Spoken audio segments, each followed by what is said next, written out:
La vida cristiana normal de la Iglesia por Watchman Nee. Prefacio a la edición en español. Esta edición en español, la primera en ser publicada por el Living Stream Ministry, ha sido traducido del texto íntegro de la edición publicada por el hermano Nee en Inglaterra en 1939 bajo el título Con respecto a nuestras misiones. En esa edición, el hermano Nee anticipó que habría aquellos que considerarían la visión expuesta en estos mensajes como imposible o impráctica, así es que él respondió: lo que está presentado en estas páginas no es mera teoría o enseñanza, sino algo que realmente hemos probado. Hoy día, cuando miramos atrás, podemos apreciar más plenamente el significado de esa prueba inicial.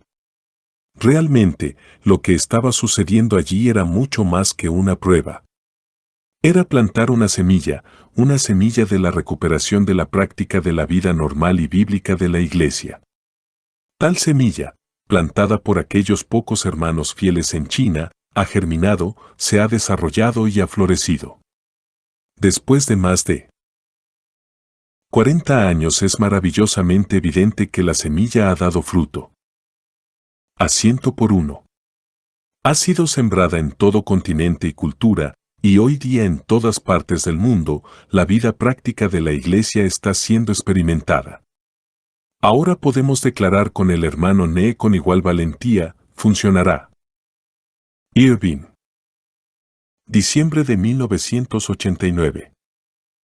Sección de traducción. Prefacio a la edición inglesa. Después de la publicación de mi libro en chino, un considerable número de misioneros solicitó una edición en inglés. Estaba renuente a consentir, porque personalmente preferiría que se tradujeran aquellos libros que representan mejor mi ministerio, en vez de este que está sujeto a ser mal entendido y a ser una fuente de controversia.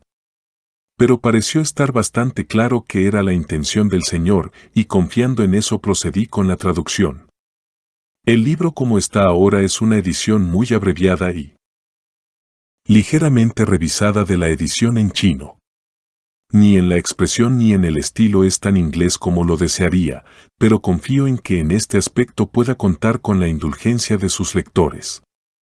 Si todo lo que deseamos es la verdad de Dios, entonces la dificultad de comprender el libro no debe ser una barrera seria a su lectura. Por causa de la amplitud del tema y de la importancia de las cuestiones que plantea, no he encontrado fácil escribir ni traducir el libro. Ya que algunos de los mismos puntos han tenido que ser tratados en diferentes partes del libro, se encontrará necesario leerlo completamente si se busca una comprensión total. Si, por causa de una dificultad aparentemente insuperable, el libro es puesto a un lado antes de completarse, resultará una posición falsa, mientras que al leerlo completamente, muchas dificultades serán aclaradas, si no todas. Frecuentemente las preguntas que suscitan ciertos puntos se responden más adelante, a veces mucho más adelante. De modo que para hacerle justicia al libro, se le solicita al lector terminar de leerlo antes de emitir un juicio. No se pretende que el libro esté destinado para cualquiera ni para todos. Es para aquellos que llevan responsabilidad en el servicio del Señor. Pero, más que esto, es para quienes honesta y verdaderamente toman en serio las cosas de Dios, para aquellos cuyos corazones están abiertos y no tienen la mente cerrada con candado ni tienen prejuicios. El libro puede probar la sinceridad y la honestidad de uno a un grado no pequeño, pero el hambre y el deseo genuinos de conocer el pensamiento completo del Señor sostendrán una lectura cuidadosa hasta el final. Yo comprendo perfectamente las muchas imperfecciones de este libro. Esto no es una postura, sino una confesión, pero a pesar de todas ellas, creo que el Señor ha mostrado algo que es de importancia para todo el cuerpo de Cristo. Todo el asunto llegará a cautivar al lector y se hará más claro con una contemplación sosegada después de la primera lectura. La puerta no debe cerrarse con un golpe de imposible o ideal, pero impráctico. Con una apertura de corazón, en oración, sin argumento ni discusión, se le debe dar una oportunidad al Espíritu de verdad, y entonces lo que es de él causará que todas nuestras reacciones naturales se desvanezcan, Y conoceremos la verdad, y la verdad nos hará libres. Permítaseme recordar a mis lectores que no tengo la intención de que el libro sea estudiado en una forma hipotética. Un número bastante grande de mis colaboradores han sido enviados y están laborando según la manera indicada, y hay un número aún mayor de iglesias que han sido formadas y desarrolladas sobre la base mencionada. Véase la introducción. Así que lo presentado en estas páginas no es mera teoría o enseñanza, sino algo que realmente hemos probado. Una de las oraciones que he ofrecido en relación con este libro es que el Señor lo guarde de aquellos que se oponen, quienes lo usarían como un mapa para atacar, y también de aquellos que están de acuerdo, quienes lo usarían como un manual para el servicio. Temo a estos mucho más que a aquellos. W. Ne. Londres. Abril de 1939. Introducción. Importante para la comprensión del libro. El contenido de las páginas siguientes es la substancia de varias pláticas a mis colaboradores jóvenes durante las conferencias celebradas recientemente en Shanghái y Hankou. Cuando fueron dadas las pláticas, no se tenía en mira el presente libro, sino solamente mi audiencia inmediata, y el hecho de que los mensajes estuvieron destinados para la instrucción de mis colegas jóvenes explica su naturaleza intensamente práctica y la simplicidad del estilo adoptado. En estas dos conferencias nosotros procuramos, en primer lugar, examinar la enseñanza de la palabra de Dios con respecto a sus iglesias y a su obra, y en segundo lugar revisar nuestras misiones anteriores a la luz de nuestros descubrimientos. La palabra nosotros se usa en todo este libro, como entre colaboradores, porque así fue usada por los apóstoles en el libro de Hechos. Las pláticas resultaron de valor a mis hermanos más jóvenes, y, como se tomaron notas escritas a mano, los mensajes fueron compartidos con otros. Esto resultó en muchas solicitudes para que las pláticas fuesen puestas en forma de libro. Como a las conferencias asistieron principalmente mis colaboradores más jóvenes, me sentí en libertad para instruirlos y aconsejarlos, y para discutir bastante abiertamente varios asuntos íntimos y más bien delicados.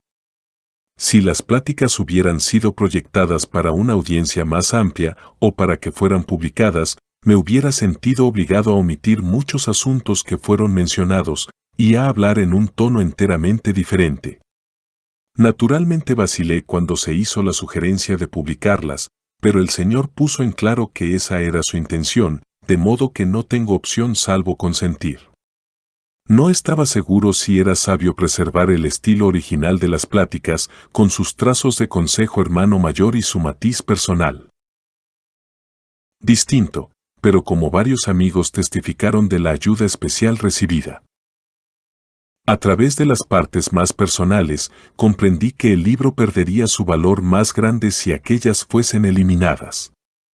Por lo tanto, aunque presento las pláticas revisadas en cierta medida, todavía permanecen, tanto en contenido como en estilo, casi igual que cuando fueron impartidas originalmente.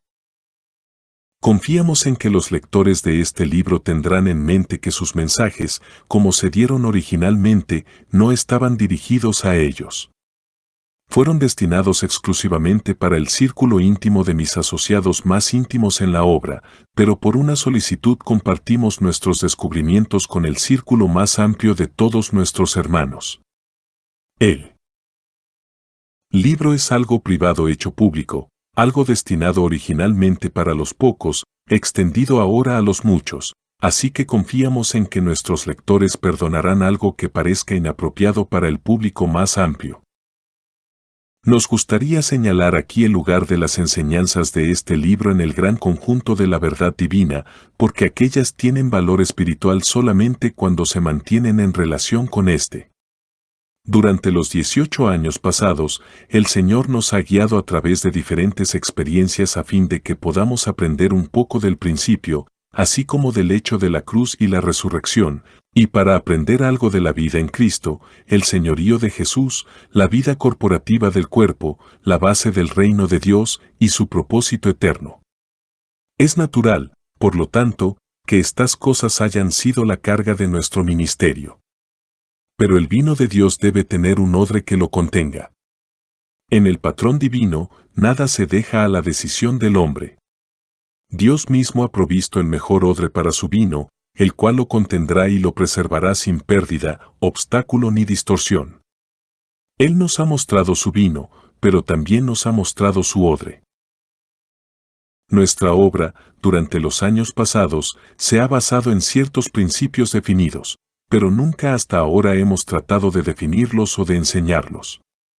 Más bien hemos buscado, en el poder del Espíritu, enfatizar aquellas verdades que son muy queridas a nuestros corazones y las cuales, nosotros creemos, tienen relación más directa con la vida espiritual del creyente y el propósito eterno de Dios. Pero la realización práctica de aquellas verdades en el servicio del Señor de ningún modo es insignificante. Sin aquella, todo está en el dominio de la teoría y el desarrollo espiritual es imposible. Así que queremos procurar, por la gracia de Dios, no solamente transmitir su buen vino, sino también el odre que Él ha provisto para su preservación.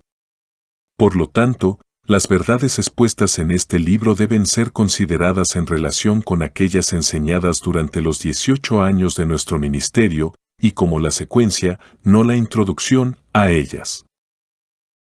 Dentro del alcance de estas páginas, ha sido imposible tratar todas las preguntas relativas al tema del libro.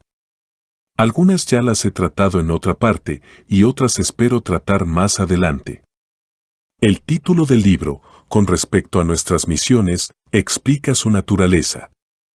No es un tratado sobre métodos misioneros, sino un repaso de nuestra obra pasada, a la luz de la voluntad de Dios como la hemos descubierto en su palabra.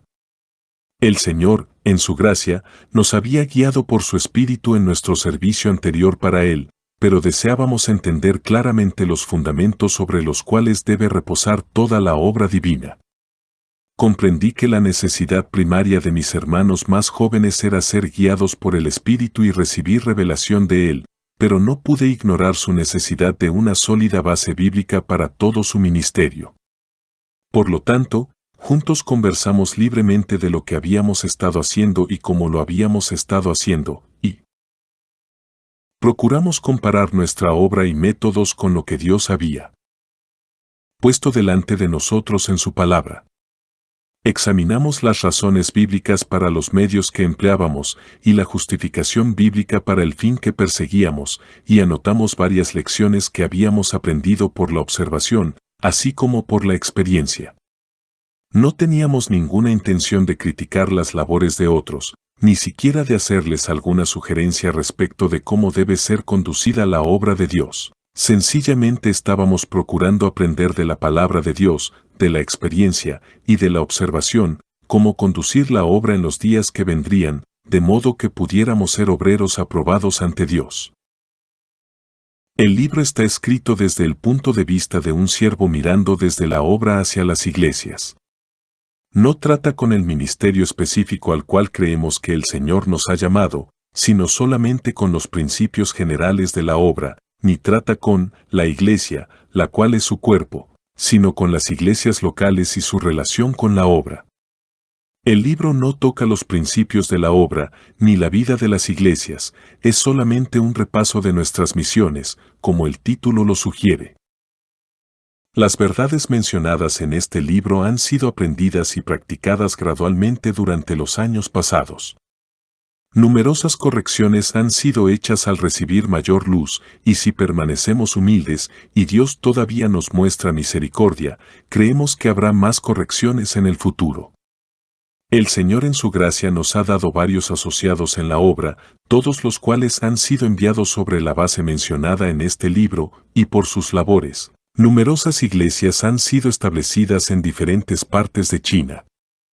Aunque las condiciones son sumamente diferentes en estas muchas iglesias y los creyentes conectados con ellas difieren grandemente también en antecedente, educación, posición social y experiencia espiritual, no obstante, hemos encontrado que sí, bajo el señorío absoluto de Jesús, llegamos a ver el diseño celestial de la formación y el gobierno de la iglesia, entonces los métodos bíblicos serán tanto prácticos como fructíferos. Si bien el libro mismo parezca tratar con el lado técnico del cristianismo, recalquemos aquí que no estamos aspirando a la mera exactitud técnica. Es la realidad espiritual lo que estamos buscando. Pero la espiritualidad no es un asunto de teoría, siempre redunda en práctica, y es con la espiritualidad en su realización práctica que trata este libro. Es extenuante para mí, si no realmente repulsivo, conversar con aquellos que aspiran a la perfecta exactitud exterior, mientras se preocupan poco por lo que es vital y espiritual. Los métodos misioneros, como tales, no me interesan en absoluto. En efecto, es un dolor profundo encontrar hijos de Dios que no saben prácticamente nada de lo detestable de una vida que se vive en la energía natural del hombre, y que saben poco de la experiencia vital de tener a Jesucristo como cabeza, pero entre tanto son escrupulosamente cuidadosos en llegar a la corrección absoluta del método en el servicio de Dios. Muchas veces se nos ha dicho, estamos de acuerdo con ustedes en todo. Ni mucho menos. En realidad no estamos de acuerdo en absoluto. Esperamos que este libro no caiga en las manos de aquellos que desean mejorar su obra por medio de mejorar sus métodos, sin arreglar su relación con el Señor. Pero esperamos que tenga un mensaje para los humildes que han aprendido a vivir en el poder del Espíritu y no tienen confianza en la carne. Es muerte tener un odre sin vino, pero es una pérdida tener vino sin un odre. Debemos tener el odre después que tengamos el vino. Pablo escribió la epístola a los Efesios, pero él también tuvo la capacidad de escribir la epístola a los Corintios. Corintios nos presenta las verdades de Efesios en la expresión práctica. Sí, el escritor de Efesios también fue el escritor de Corintios.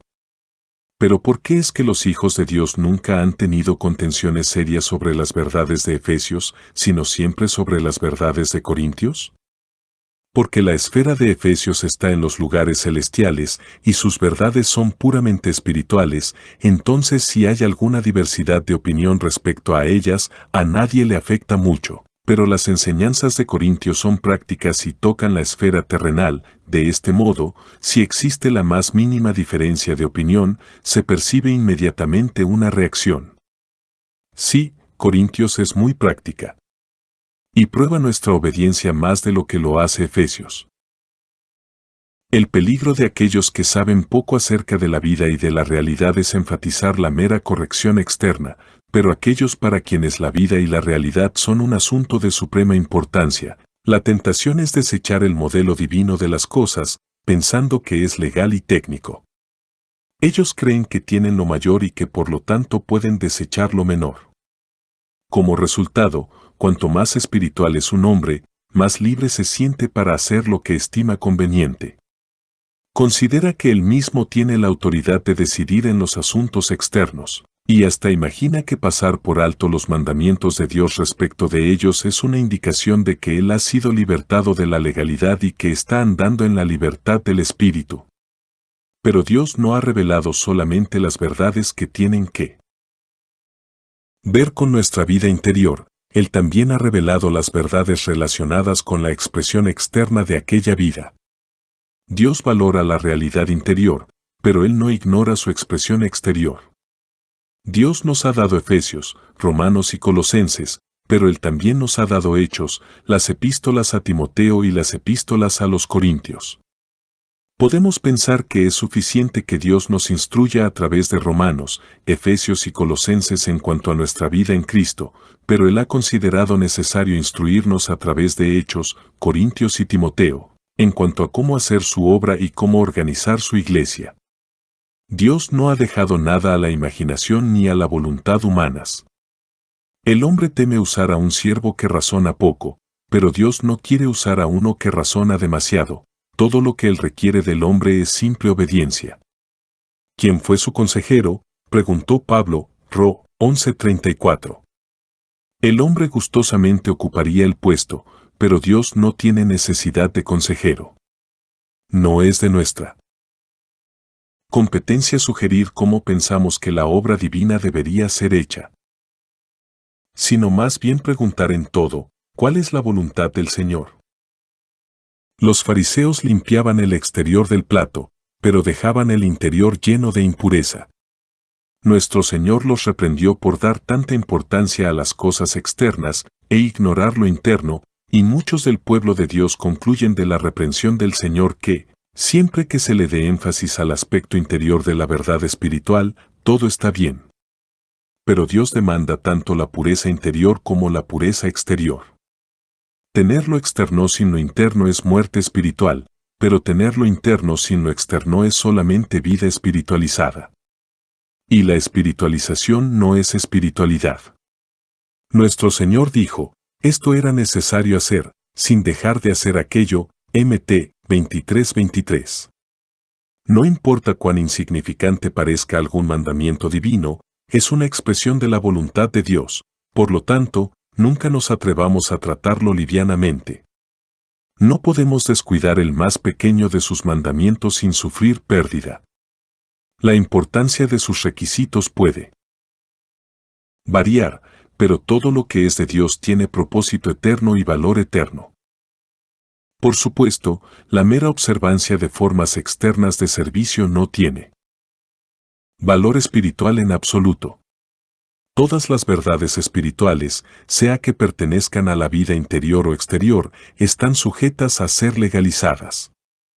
Todo lo que es de Dios, sea externo o interno, si está en el espíritu es vida, si está en la letra es muerte. Así que la pregunta no es si es externo o interno, sino si está en el espíritu o en la letra. La letra mata, mas el espíritu vivifica, 2 Cor. 3:6. Nuestro deseo es aceptar y proclamar toda la palabra de Dios. Anhelamos ser capaces de decir con Pablo, no he rehuido anunciaros todo el consejo de Dios, HCH, 20:27. Nosotros buscamos seguir la guía del Espíritu de Dios, pero al mismo tiempo buscamos poner atención a los ejemplos que se nos muestran en su palabra. El guiar del Espíritu es precioso, pero si no hay ejemplo en la palabra, entonces es fácil sustituirlo por nuestros pensamientos falibles y sentimientos infundados, siendo llevados hacia el error sin darnos cuenta. Si uno no está preparado para obedecer la voluntad de Dios en toda dirección, es fácil hacer cosas contrarias a su palabra y, aún así, imaginar que uno está siendo guiado por el Espíritu de Dios. Nosotros hacemos hincapié en la necesidad de seguir tanto el guiar del Espíritu como los ejemplos de la palabra, porque comparando nuestras formas con la palabra escrita podemos descubrir la fuente de nuestra guía. La guía del Espíritu siempre armonizará con las Escrituras. Dios no puede guiar a un hombre de una forma en hechos y de otra forma hoy día. En cosas exteriores la guía puede variar, pero en principio siempre es la misma, puesto que la voluntad de Dios es eterna y por ende, inmutable. Dios es el Dios eterno, Él no conoce tiempo, y su voluntad y todos sus métodos llevan el sello de eternidad. Siendo esto así, Dios nunca podría actuar de una forma una vez y de otra forma más tarde. Las circunstancias pueden diferir y los casos pueden diferir, pero en principio la voluntad y los métodos de Dios son exactamente los mismos hoy día tal como lo fueron en los días de Hechos. Dios dijo a los israelitas, por la dureza de vuestro corazón Moisés os permitió repudiar a vuestras mujeres, Mt. 19:8, pero el Señor Jesús dijo, lo que Dios juntó, no lo separe el hombre, Mt. 19:6. ¿No hay una discrepancia aquí? No. Por la dureza de vuestro corazón Moisés os permitió repudiar a vuestras mujeres, mas desde el principio no ha sido así, Mt. 19:8, gramo. No es que en el principio era permitido, y que más tarde llegó a prohibirse, y que más tarde aún llegó a ser permitido otra vez, como si Dios fuese un Dios variable. No, el Señor dijo, mas desde el principio no ha sido así, mostrando que la voluntad de Dios nunca se había alterado. Desde el principio en adelante, hasta hoy, es exactamente igual. Aquí hay un principio muy importante. Si deseamos conocer la mente de Dios, debemos mirar sus mandamientos en Génesis y no mirar sus concesiones ulteriores, porque cada permiso subsecuente tiene esta explicación, por la dureza de vuestro corazón. Es la voluntad directiva de Dios la que deseamos descubrir, no su voluntad permisiva. Deseamos ver cuál fue el propósito de Dios desde el principio. Deseamos ver las cosas tal como eran cuando procedieron en toda su pureza de la mente de Dios, no lo que ellas han llegado a ser a causa de la dureza de corazón por parte de su pueblo.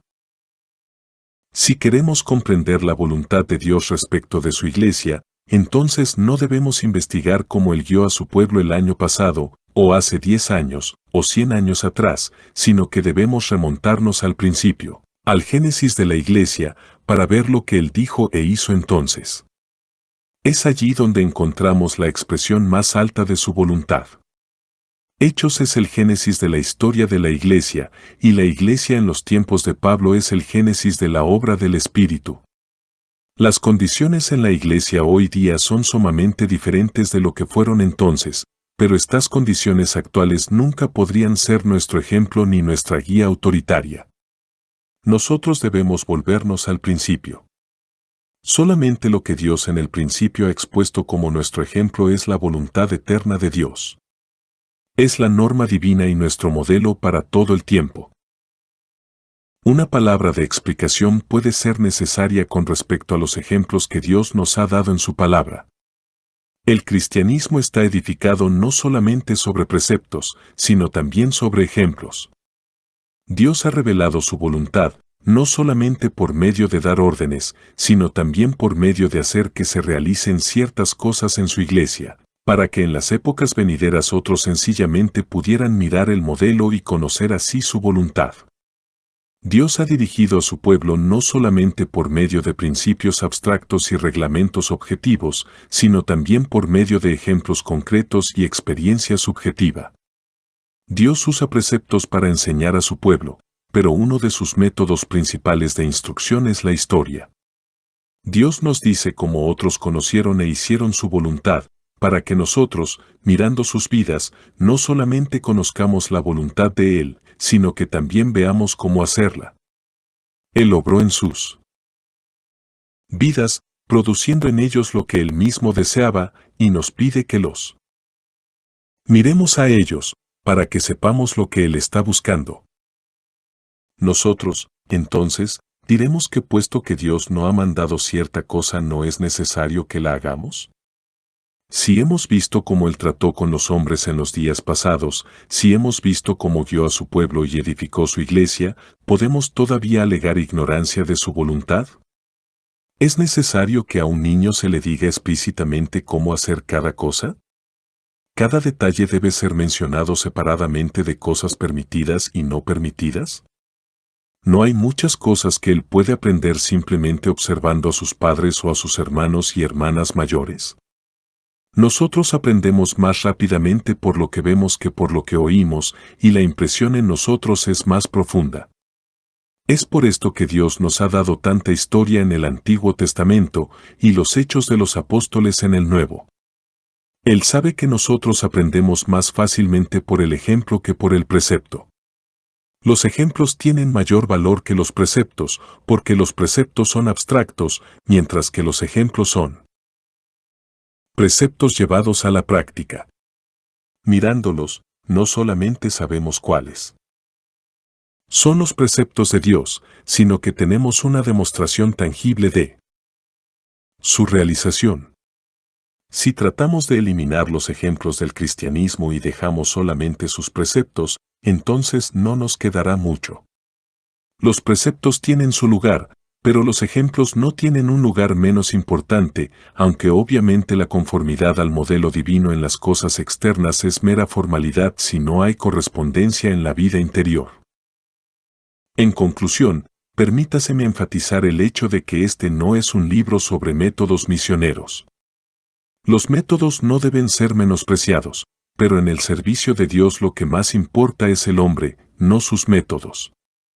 A menos que el hombre esté correcto, los métodos correctos serán inútiles para él o para su obra. Los métodos carnales son apropiados para los hombres carnales y los métodos espirituales para los hombres espirituales. Que los hombres carnales empleen métodos espirituales solamente resultará en confusión y fracaso. Este libro está destinado a aquellos que, habiendo aprendido algo de la cruz, conocen la corrupción de la naturaleza humana y buscan andar, no según la carne, sino según el Espíritu. Su objetivo es ayudar a aquellos que reconocen el señorío de Cristo en todas las cosas y procuran servirle en la manera designada por Él y no en la de la elección personal de ellos. En otras palabras, está escrito: para aquellos que están en la riqueza de las verdades de Efesios, para que sepan cómo expresar su servicio según las directrices de Corintios. Que ninguno de mis lectores use este libro como una base para arreglos externos en su obra, sin permitir que la cruz trate drásticamente con su vida natural. Asamblea en Santo Domingo Este. Escrito por el hermano Watchman Nee en el año 1951.